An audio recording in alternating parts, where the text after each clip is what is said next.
right, guys, welcome. We've got another great session going on tonight. We're welcome back to Renew Your Finance. For those people watching on YouTube, please like and subscribe. So we're gonna do a quick recap here, just to give everybody an idea. We thank everybody for joining us tonight. So Rondell, you want to give us a quick recap of what we had last week and where we're going this week? Yes, I will. So last week we touched on his, hers, and ours. And what we mean by that is that when you first start thinking about, financial freedom or start thinking about a budget, because we touched on that previously, you have to sit down and really discuss those terminologies, his, hers, and ours, because we all understand that we all make our money in our prospective areas, whether it be a teacher, whether it be, the military, what may have you. But now we're bringing it into one household. And sometimes bringing it into one household or into one account per se, you have different perspectives on how you're going to manage or be a great steward to that, to the resources, which we call finances or money here. So last week we discussed it. We had some great dialogue for those who joined us on the call last week or on the podcast when we came into that discussion with, how we got to where we got, and some people got there where they did not join accounts starting out. They had two separate accounts, and then they had a main account where they paid those bills out of those accounts, where others, they came together very quickly. However, not being very financial literate, you still didn't get the steam that you wanted to gain from having one joint account, So we really touched on that because in order for what we believe is in order for this to work, and that's becoming debt free, one of the pivotal steps that you have to do on this path is that you got to come on one accord. So that means it's not his, it's not hers, it is actually ours. And so this week, we want to take a little bit of time to make sure that we set you up correctly. So we talked about the budget, and then we talked about the mindset, and then we talked about it, broke it down a little bit more about his, hers, and ours. Now we want to discuss the actual elephant in the room, or the path or the journey and the goal that you're going to go on. And that's to destroy your debt and making sure that you achieve that ultimate goal. So we have a video for you tonight. And then we're going to go into some deliberate discussions after we watch this video. We want some feedback. What do you think about the video? Are those things even actually tangible in this day and age? And then we're going to talk about some debt destroyer ways. How can we come from under debt in a more expedient, or like Dave said, with a gazelle-like intensity in order to get on to that ultimate road, becoming debt-free. So other than that, I'm going to turn it back over to Adrian before we begin, and then we're going to just start this video, and then we'll get some feedback based on the video we're all going to watch tonight. All right. Yeah. So the main idea for tonight, like Rondell said, is just to, to get everybody in the mindset of, we hope everybody, the married couples, have already had that discussion, and everybody's on one accord about what they want to do. You discussed, how you want to lay your plan out. If you want to, if you've already combined finances, if it's something that you never thought about and you decided that, that's the way you want to go, you want to work as a team. And we want to get out of the mindset of his car note and her car note. Once you become one, her bills are your bills now. So it goes from being hers and his to ours. So whether you paid your car off and she still has a car note, you still have a car note if you're the husband. Same thing with the wife. If he still has a car note and you paid your car off, we still have a car note. So the focus is for your debt is to all of it be in one big pool, and we focus in together and work as a team to get rid of that debt and pay that debt off. So what Rondell is going to show you guys tonight is the technique that we all use to get out of debt, which is the debt snowball method.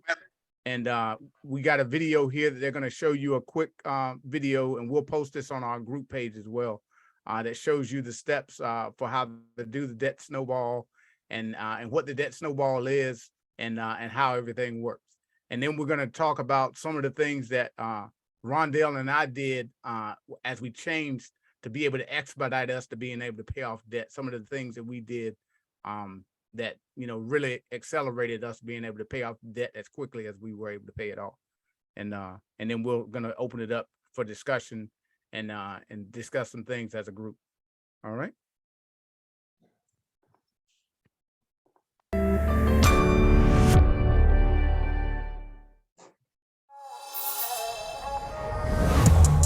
here's what's coming next. And we're going to spend a little bit of time here, and that's don't stay in debt, you guys. Do not stay in debt. When you get your paycheck, when you have a clear budget, when you set aside $1,000 for your emergency fund, the very next thing you need to be doing after you pay your mandatory bills in the four walls, you need to start attacking your debt. And we're going to live here just a little bit because I really want you to understand this, all right? Debt is destroying your chance to build true wealth. Forget about this foolishness that a lot of other people teach. I won't say no names, but they say use everyone else's money to go and build what you want to build. No. Why do you want to get someone else's money to build your wealth? Absolutely not. I want you to stay true to yourself. Own every single thing that you have. So let's say for right now, you are actually in debt. I want you to get out of debt using a debt snowball, okay? This is going to be everything excluding your mortgage. Don't worry about your mortgage right now. And let me say this. I'm not saying mortgage is good debt. I don't believe in nothing calling bad debt. I don't believe in calling it good debt. I believe debt is debt. But the only debt I am cool with, all right, is a mortgage. But once we get out of this, once we get out of debt, once we start doing some other things, don't get it twisted. We're going to talk about how do we pay off this mortgage so we can own every single thing. But let's talk about the debt snowball, all right? All right, what is a debt snowball? All right, let me show you. So let's go ahead and line this thing up. I'm doing this black one right quick. All right, boom, all right? So let's say we have a credit card, and let's just say it's $500, all right? Then let's say we have, let's go up to another one. We got another credit card that's $1,000, okay? Then let's go over here.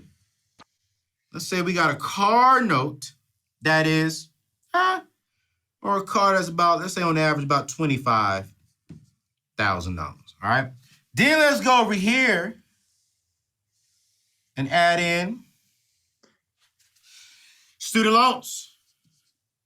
And that's at, let's say on average, yeah, about $38,000, okay? All right? So what do we do here? Okay, let's color that on in, all right? Let's say, for example, this is you. When you get your paycheck, you got your fully funded $1,000 emergency fund. You've taken care of all your responsibilities, your four walls. Let's say, for an example, just for the math wise, let's say, for an example, the minimum payment on this credit card, let's say is $30, okay? The minimum on this credit card is, let's say, $50, okay? Then the minimum on your car note is $500. And then let's say the minimum on your student loans is about $600, all right? Just for rough estimate. This is your minimum monthly payments. What you're going to do is, we talked about this earlier, on getting out of the paycheck to paycheck mindset, you got to get on the budget. Inside of your budget, you're going to see where can you cut some things at so that way you can start attacking your debt, okay? We're going to live below our means, especially if we're in debt. So you're going to make these minimum payments every single month, okay? Every single month. But let's say, for an example, you can squeeze out an extra, let's say you find an extra $100, all right? So what you're going to do is you're going to put this extra $100 on top of the very first one, which is $30 a month, which is a $500 credit card. So this means you're making an extra $130. You're not making an extra, you're making a payment of $130 a month on this $500 credit card while paying the minimum on all these other ones. So you're going to attack that. When this is done, when this one is paid off, you're going to take this $130, come over here, you're going to add the $130 to this $50. So if I do my math right, that's 5, 6, 7, 8. That's $180 you're making a month now on this $1,000 credit card. So once you pay this off, we getting excited now. We're going to take this $180 over here to this $500. That's going to take us to $680 that we're now paying on our car. Now check this out. As you're going through your debt snowball, this is something that I see all the time. We tend to either get pay raises, we tend to get some tax refunds, we tend to find some extra money. So if you're getting extra money, you're finding extra money, or you get something, a little bonus or some overtime hours from your job, or you pick up a side job, you're gonna put all that extra money over here on whatever's next in your debt snowball. So let's just do that right now. Let's say you found the extra $200. Oh my goodness. Now we're adding this extra $200. Now we at $880 a month going towards our car. Now we're knocking this off because what we're doing is now we got an extra $300 and something going towards this car. We're saving interest. We're saving time. We're getting back our money. So now what we're going to do is, boom, we paid off the car. Now we about to break up with Sally Mae and tell her to kiss our behinds goodbye. We about to break up with her and tell her she's the ugliest woman we've ever talked to in our entire life. Sally Mae. Ooh, I hated her when I was dating her. Sally Mae was the worst woman I ever had. So now we got $880. We got 12, 13, 14. We got $1,480 going at this ugly. Oh, I was about to call it something else, but I love my Lord. That's $1,480 going towards this right here. Now listen. In the middle of the pandemic, some of our student loans have been delayed interest. So let's say, for an example, you are making, on average, an extra $1,500 a month going towards your $38,000 in student loans. Do you know how much time you're saving yourself? Do you know how much interest you are saving yourself? By the time you get halfway throughout your debt snowball, you're getting excited. I guarantee you're gonna start telling your girlfriend, yo, I can't rock with you right now if you're gonna be trying to take my money. I can't take you out to eat. I'm trying to pay off some student loans. I'm trying to pay off this car. When you get really, really excited about what you see, the momentum you get here, you are going to get so excited that you just start smacking everything on that thing. You're gonna live like you broke so that way you can really be wealthy one day. And then when you pay this off, look at it. You got an extra $1,480 to your name every single month. What can you do with the extra $1,480? What can you do? This is the debt snowball method. This is the method that builds you momentum. This is the method that when you pay off your debt, what you're doing is you are securing your future. When you pay off your debt, what you're doing is you're not leaving your kids with debt. You're not leaving your family with debt. When you pay off debt, you're creating more options. Ooh!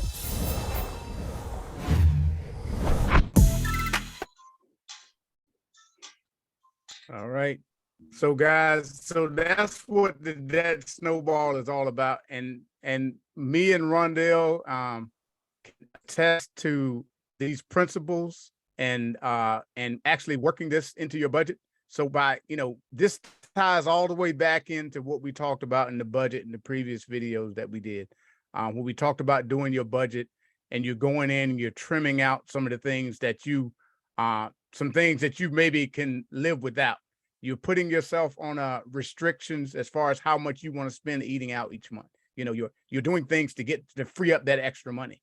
So by doing that, now you've got additional capital to use towards paying off your debt.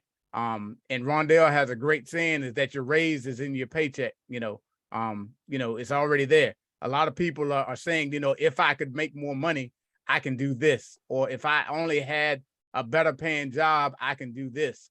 But everybody we've talked to and everybody that sat down and done a budget found $200 to $300 minimum once they sat down and did a budget and figured out where their money was going.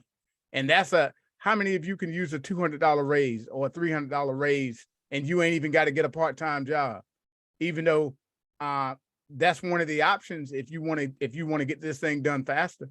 And these are some of the things we're gonna talk about tonight. So I'm gonna turn it back over to Rondell, and we're gonna discuss some of these things you can do to help annihilate this debt.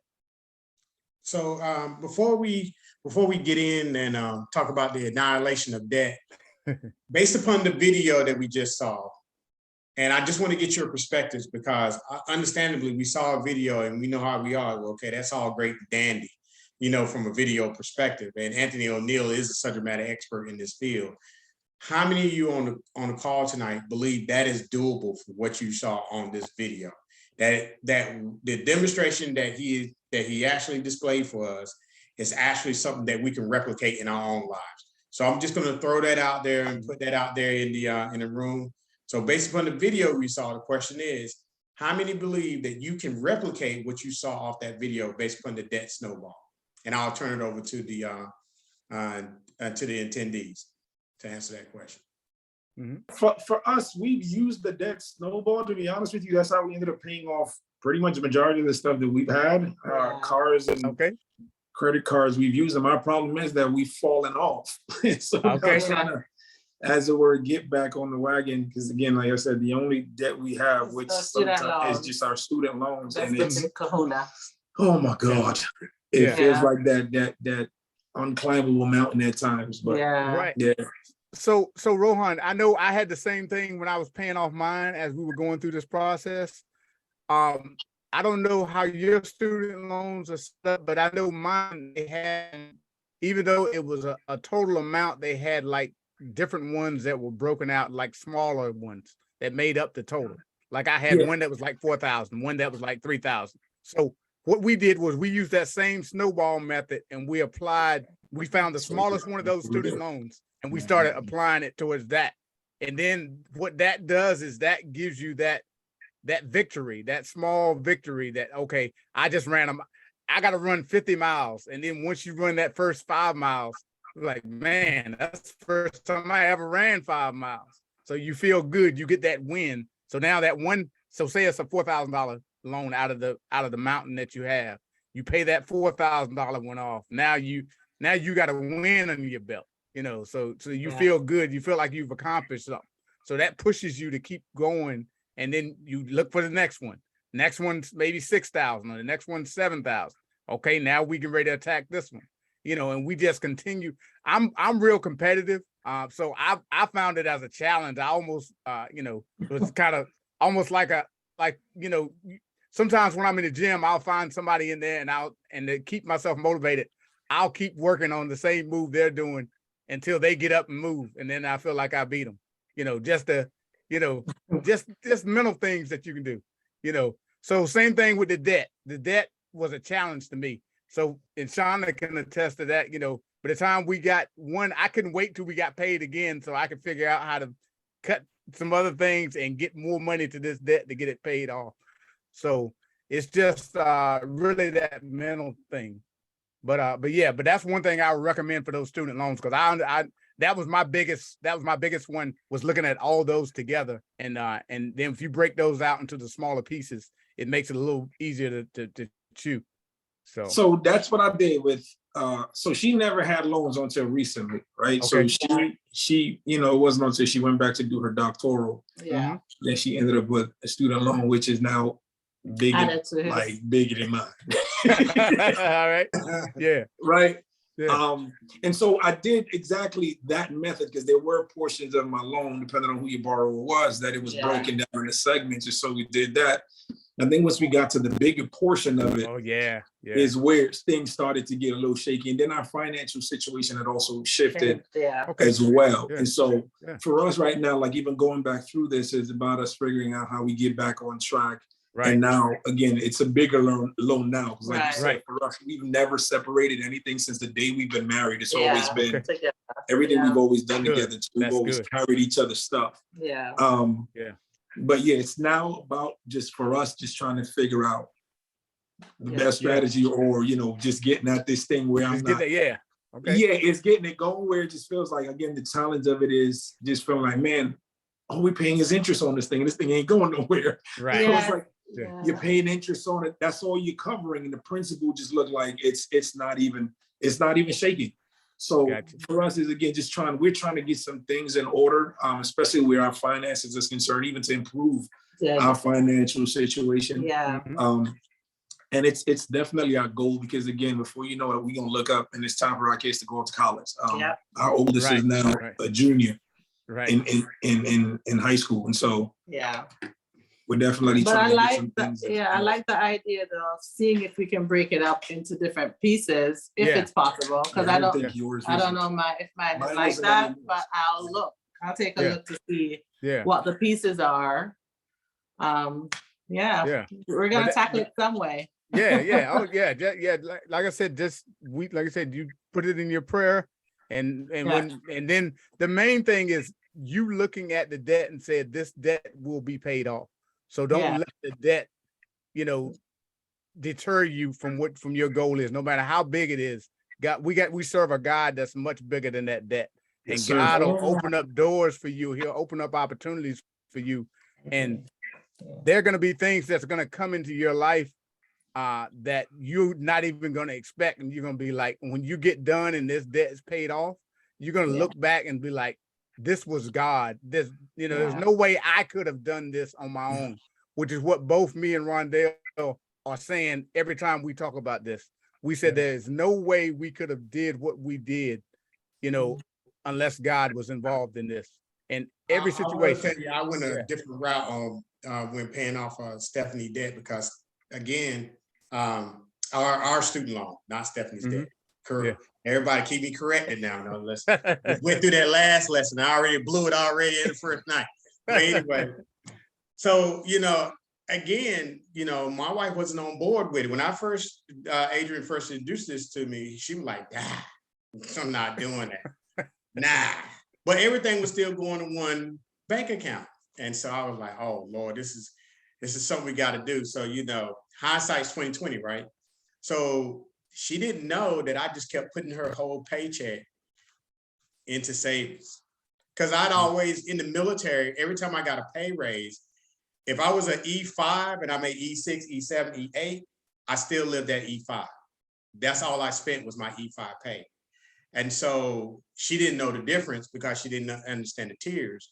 And so when she was spending, she naturally thought she was spending, the money that she earned, along. But what I was doing is I was just allowing that to happen because I was just throwing her whole paycheck into saving, because we had already got a customer living at this rank here. And then when it came down to the student loan that we had, I forget the name of the company. It wasn't College Foundation, it was some other company. College Foundation bought it out and it went to some other student loan person that I never heard before. I revealed to her, that, hey, look, you have the money to pay this out in one whop if you so choose to. And it was a kind of surprising for, that by applying a strategy, we were able to accomplish this. Now, mind you, let's fast forward to where we're at right now. The debt snowball is what we currently applying, because after that, we really only had a mortgage. And that's what we're applying to our mortgage right now. The same methodology that Anthony O'Neill is using there, we're applying to our mortgage. And so we stated that we were going to be X, in a number of years where the house will be paid off. And currently we're ahead of that schedule. And so it is a method that is proven, although I didn't use it in the beginning, because again, it goes back to our previous lesson. We both have to both have the same mindset when it comes down to the goals that we're trying to accomplish. And it goes back to previous lessons that we talked about, is why are we doing this ultimately? And that's to become debt free, and ultimately to be free enough that when we're being used by God, we don't have any other masters that we're serving at that particular time, i.e. A master that claimed us to debt. So, but the debt snowball is a proven method by far. Yep, exactly.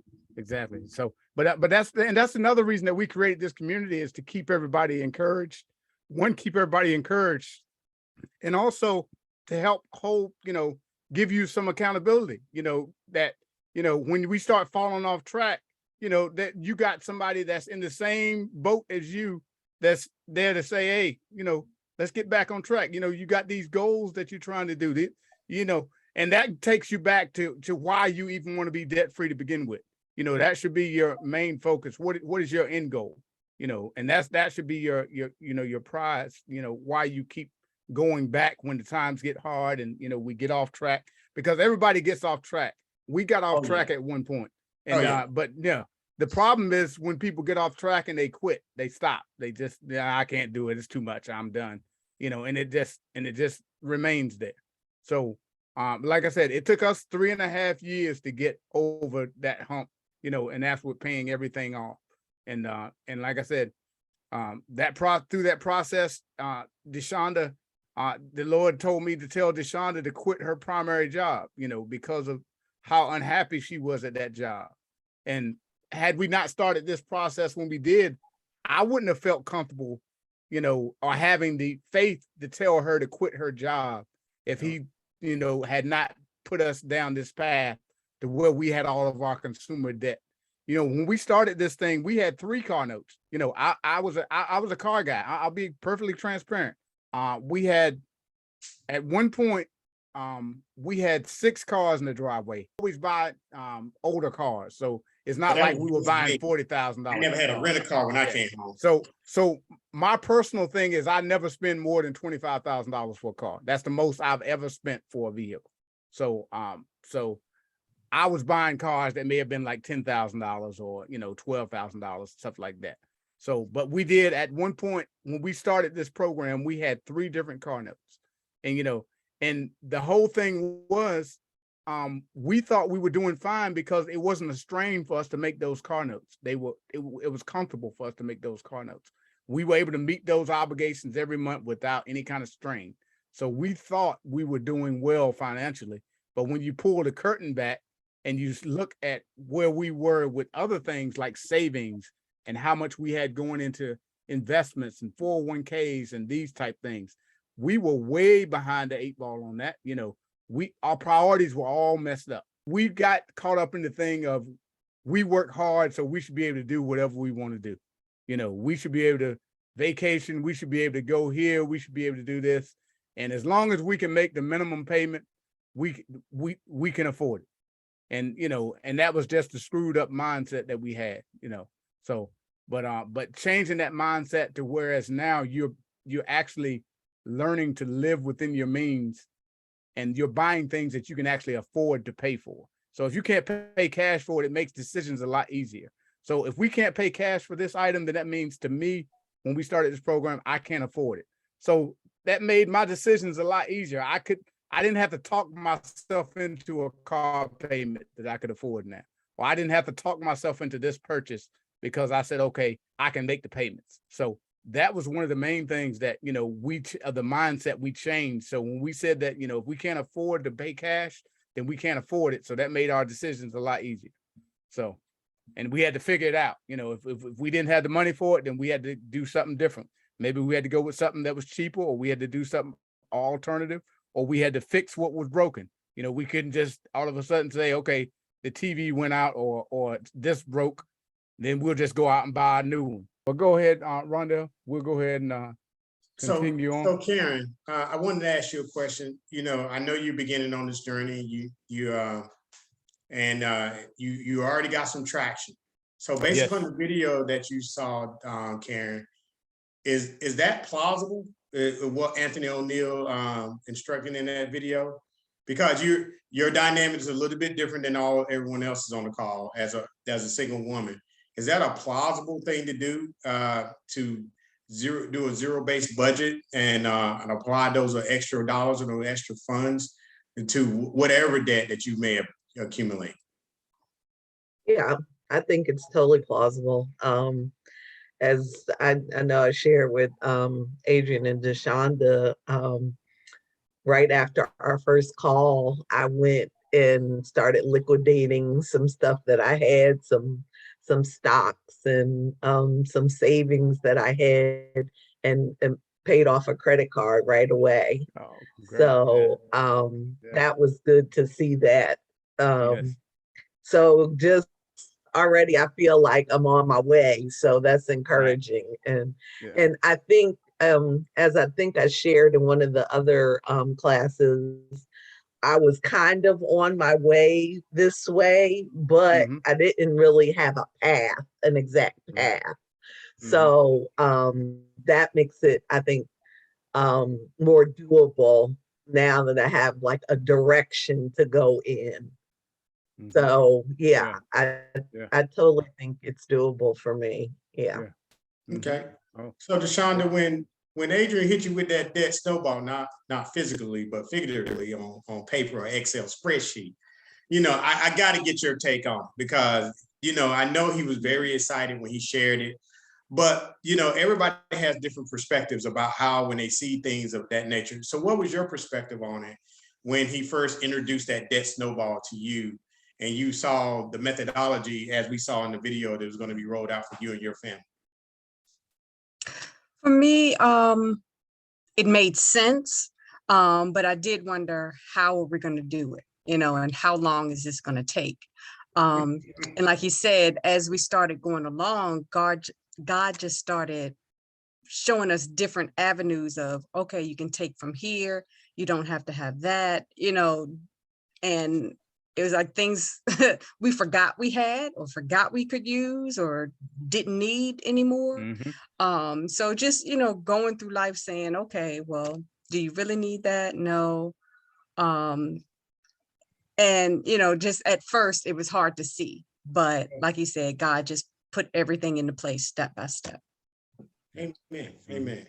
So as you can see that, I think we can all say in agreement that the plan that we viewed tonight by Anthony O'Neill is very plausible.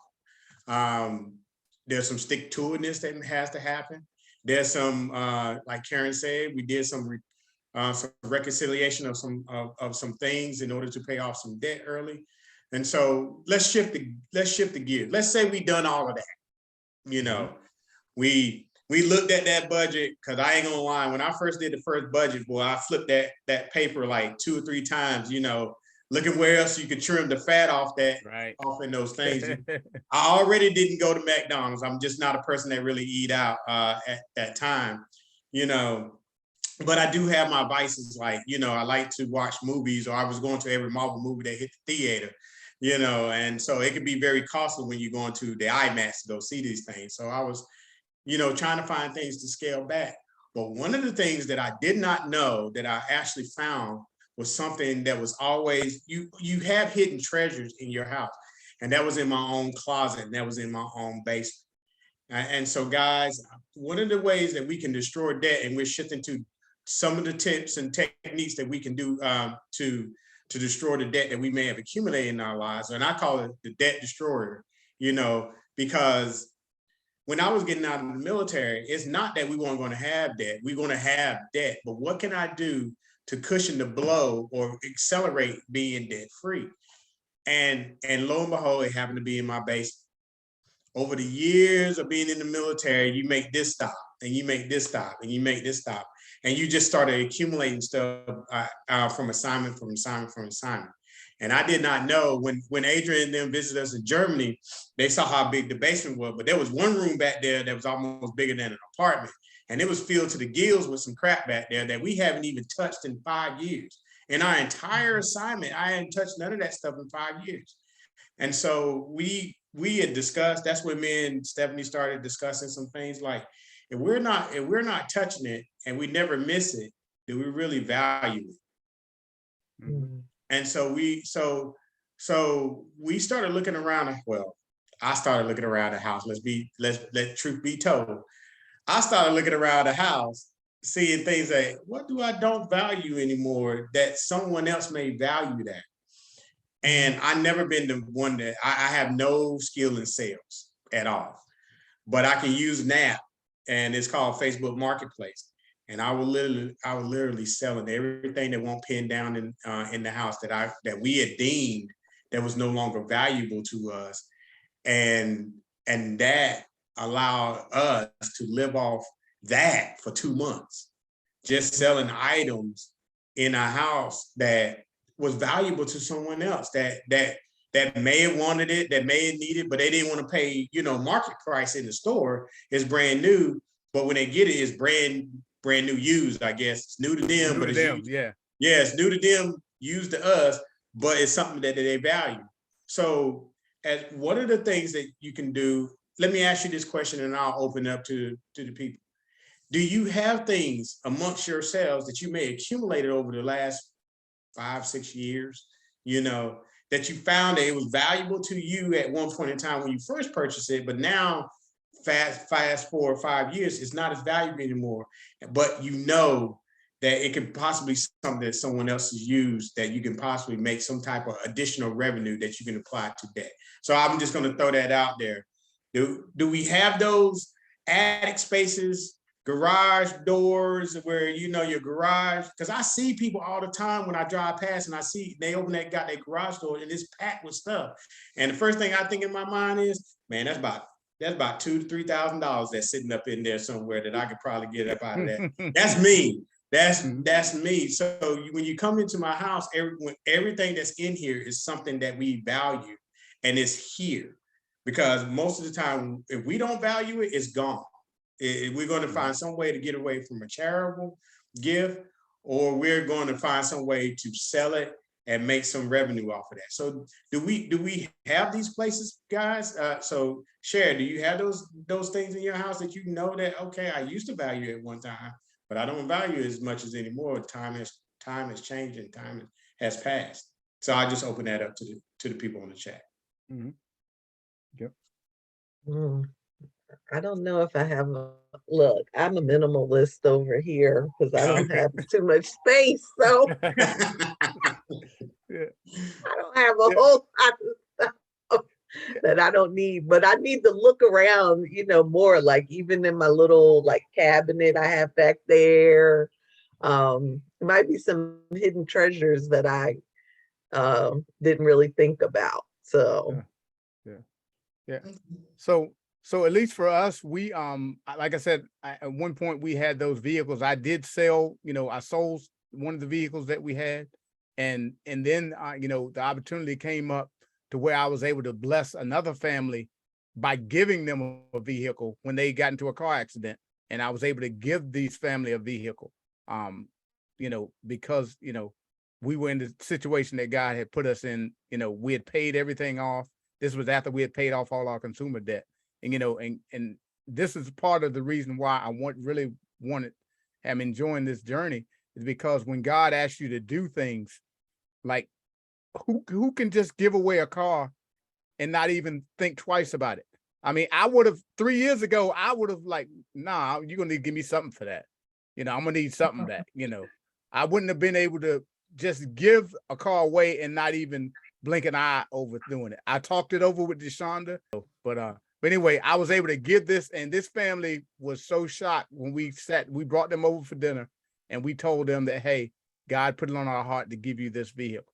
So they were able to, and they shared with us that by us giving them that car, the money they got back from insurance was the exact amount that they needed to pay for his wife to go back to school, and that paid for her tuition.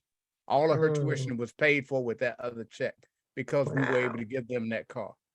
And so that really touched us, and that just goes to show to just the proof that that was what God wanted us to do, because that was the signs that came along with it. Amen. So, but that's the real key, you know, to why we want, you know, some of the things that we did, and like Rondell said, you know, selling stuff. Like I had watches, you know, stuff that I haven't even worn in years. I went through. Like I opened up a jewelry box that we got in there that Shonda keeps her jewelry in, and I had watches in there that I forgot I even had. You know, I was on this Invicta thing at one time because all the guys I worked with had Invicta watches. So I had like 3, 4, 5 different Invicta watches, you know, and I have these watches faces are so big. I don't even know why I even was wearing these watches to begin with, that with the watch face so darn big that you look like Flavor Flav clocks on your wrist. So, and you know, so, but yeah, so it's just stuff that we accumulate, and we buy stuff because, you know, we see other people with it, and, you know, we want to be part of the clique. You know, they got Invicta watches on, so we want to have an Invicta watch. I sold all of Stephanie's shoes. Yeah. I sold them all. Yeah. So all her boots, I sold them. Yeah. So it's I see Shonda up there. I sure did. And they were going for a mint. I'm gonna tell you right now, they were going for a mint. Yeah. I was selling a pair for 10. You know, I was selling 5 for $50 or $60, depending on the brand and the style. If there were knee-high boots, they were probably 15. If they were just ankle boots, they were going for 10. I mean, Yeah. I was selling them all. I mean, I ain't gonna lie. I sold all her school books, and I mean, I sold DVDs. You know, Games of Thrones DVDs. Lady gave me $75 for the season 2 set. I mean, if it wasn't pinned down, it was going down. I'm telling you that right now. Yeah. It was going down. I mean, so she came home. She was like, "What do you make today?" I made 300 euro because I was selling everything in euro because it was more dollars, so I could take it to the exchange for more money at the time. And so if it wasn't pinned down, I was selling it. But there were some things that God pressed upon my heart not to sell. And there were some couples that did come by that we just decided to give to them because of unction unto God. So it's not all about making money. Yes, we utilize that money to eliminate our debt quicker because that's what we were doing. We were trying to find unique ways in order to, you know, offset the costs of what that debt has caused us. And that was just one of the ways. But it's not just the only way. There's some other unique ways that we have a sister, Adrian and I, that we grew up with in high school. And I was home last weekend, 2 weekends ago. And I did not know this about her. But when we sat down and talked, she has had a part-time job for over 20 years. She had a primary, but she's always had a secondary job all these years. And so when I found it interesting because her husband is a fireman. You know, they had one kid or 2 kids. And she was, I think she worked for the state of North Carolina in corrections or something of that nature. But she's always had a part-time job, and so did he. And so did he throughout the whole years. And her whole motivation behind it is that when he's at work, because he's a fireman, he works these 24-hour shifts, she felt that instead of sitting at home and not doing anything because she's already educated, she's already accomplished all those things, she felt that she could utilize her time more by getting a PT, which is a part-time job, to help them pay down some of the things that they got. They're also debt-free, they're homeowners. They have built things on their land, cash, by cash money. They own 10 properties right now. So it is very interesting the different techniques that people use to attack this thing that we call debt in order to come from up under debt in that regard. And I never thought about it, but her ingenious way of selecting the job she had around Christmas time is always retail.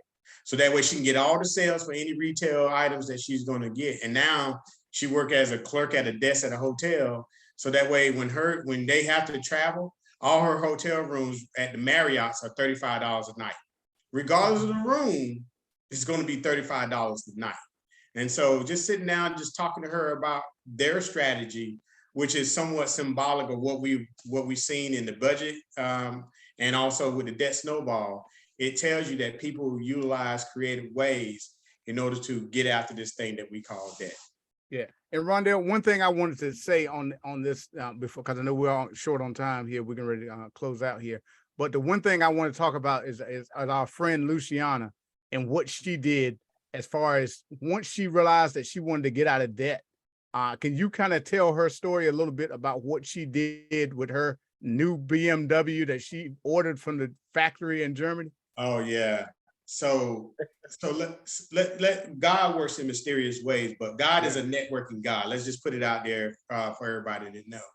So Luciana is a very good friend of my wife Stephanie's, and she's like a sister in Christ to me also. And when Adrian introduced me to Dave Ramsey, based on him being introduced to Dave Ramsey by a coworker of his, I was so fired up about it that when I came to church that Sunday, I was fired up about it, but I was also apprehensive. I was like, how do you go to somebody and say, hey, look, here's a debt app. Why don't you take a listen to that? You know, so like, yeah, you telling me I'm broke? You know what I'm saying? Because these people got like, her house was amazing in Germany. And her custom-made car from the BMW factory was even that much more amazing also. Mind you, she bought her mom a car from, I forget what factory over there in Germany. So she bought 2 cars over there in Germany.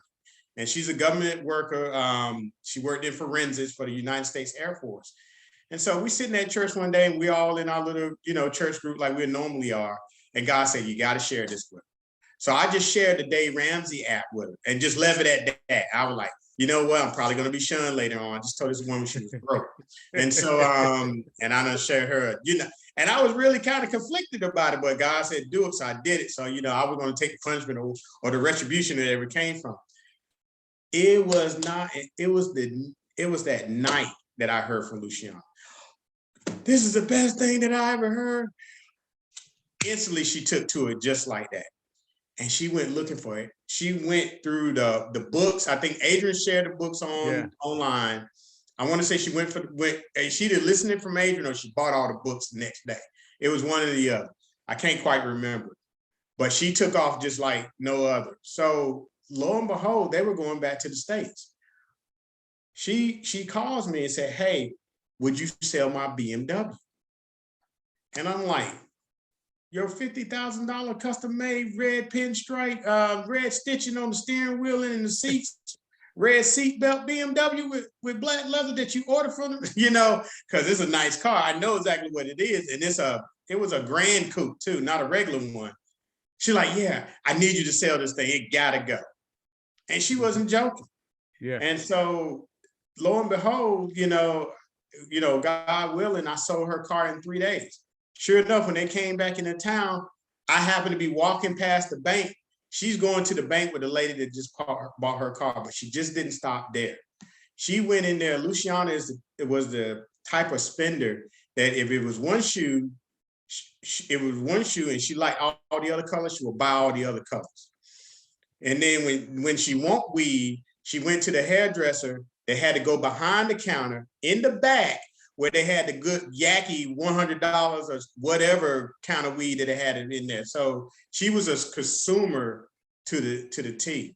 She had a third floor in her house that was dedicated to clothes and weed or whatever and stuff like that. And she went to selling all that stuff because it made no sense to have that stuff, because her thought mind press is that if she could fit it in her paycheck, she was going to do it. So she fit her mom car in her paycheck. She fit her car in the paycheck.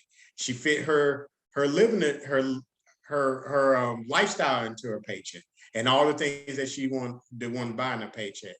But then she realized that this is not the way that God wants me to do, or what He ultimately wants me to do. I'm being more consumer, but I'm being consumed by the debt. Yep. By debt. Yeah. And so with that new revelation and some tools that she either bought or Adrian shared with her, she took off. And the little car that she bought for $2,000 that she bought in Germany, they still had that car today. They already moved back to the States. They had that car today. She has taken this path such to heart that she's a Dave Ramsey consultant. So she teaches this. She actually built a business behind this, where she was able to lead the United States Air Force as a forensic. I think she was a forensic scientist for their crime division, and she does this full time. Yeah. And she is also going to be one of the individuals that we're going to invite on the call, where we're just going to give her some bandwidth, and y'all can she can be accessible to you, and you can be accessible to her, and you can ask all those questions that you may want to ask, because her story, I'm not doing it justice, to be truthfully honest about it. Her story is so powerful, and even to the point where a consumer agency tried to get her to teach their methods of debt freedom, which was actually just to roll it over to another form of debt, where she didn't even do it. She's working at a place getting compensated and wouldn't do their way with teaching the Dave Ramsey method of debt freedom. And they loved her for it to so much that they didn't want her to leave, but she left and branched off, and now she's consulting on her own now, teaching people how the proper way of becoming debt free. Yeah. And the gist of that story is the freedom that she got allowed her to leave a federal government job to start her own business. And she had the faith that God is going to provide everything she needs. And she found out that this was her purpose. She was passionate about it, because she actually came here to Richmond with us, and we all went out to dinner. And that's when she told us all that she wanted to do this. she was going to become a financial coach, and she has done it, and God has moved in her life in such a way that, like I said, she was able to leave a federal job. Who's comfortable enough to do that? To leave a federal job, because once you get in the government, it's hard for them to get you out of the government. So, but yeah, so that just goes to show you guys that all these things can be done, and sometimes we have to swallow our pride, and we may find out that we bought too much car, or we bought too much house, and we may need to sell that car and downsize to what we actually can afford in order to get that noose from around your neck, and all that pressure of debt that you have on it. It's okay, and we got to stop worrying about what other people think. So that's our problem, is we worried about, well, these people over here gonna think that we ain't got no money. Well, you don't have any money. You got to come to the realization you couldn't afford the car that you bought. I mean, it is what it is. So we got to stop with the charades of trying to impress all these people that if you get put out your house today, they still gonna say, they lost their house. They ain't gonna come over there one time to come over there to help you pay for that vehicle or pay for that big house in that neighborhood that you got, because you were trying to keep up to make people think that you were more than what you were. So I think if we just swallow our pride, learn to live within our means, and trust God, we can get to where we're trying to get to, and that's just doing these simple steps and doing what the Bible says, about, managing our finances, being good stewards, and learning to be content. So, Amen. but yeah, but that's the gist of what we wanted to talk about tonight, guys. And we just want to continue to encourage everybody, continue to tell you guys that no matter how big that debt is, God, we serve an awesome God that will open up doors for you. And once you get on this journey, Rondell, he always gets on me about this, because I always like to highlight him, because he told me when they first started paying off their house, and I'm gonna say this anyway. He said that they were gonna pay it off in 7 years. Once they got on this track and got focused in on what God wanted them to do, Rondell and them will have their house paid off in 3 years. Who does that? Who has a house built and then pays it off in 3 years? And most people are with a 30-year mortgage. That's just God. When God gets involved and you start putting these actions putting your faith into action and saying, God, I know you got this. I'm gonna get to work, and then let God do the rest.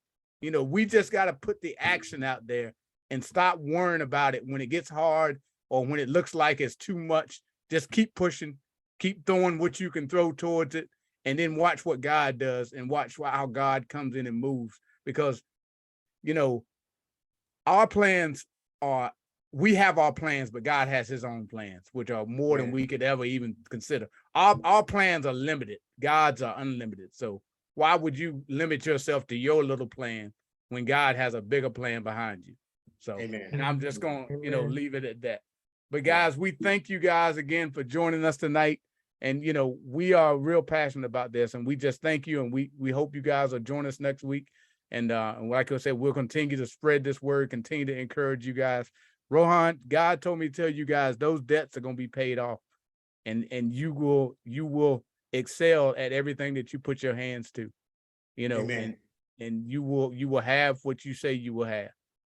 We receive that, sir. Yeah. We receive that. So you just speak to that debt and you tell it it's gone, and then you watch what God does. Now you just act on it. So that's all I could say on that.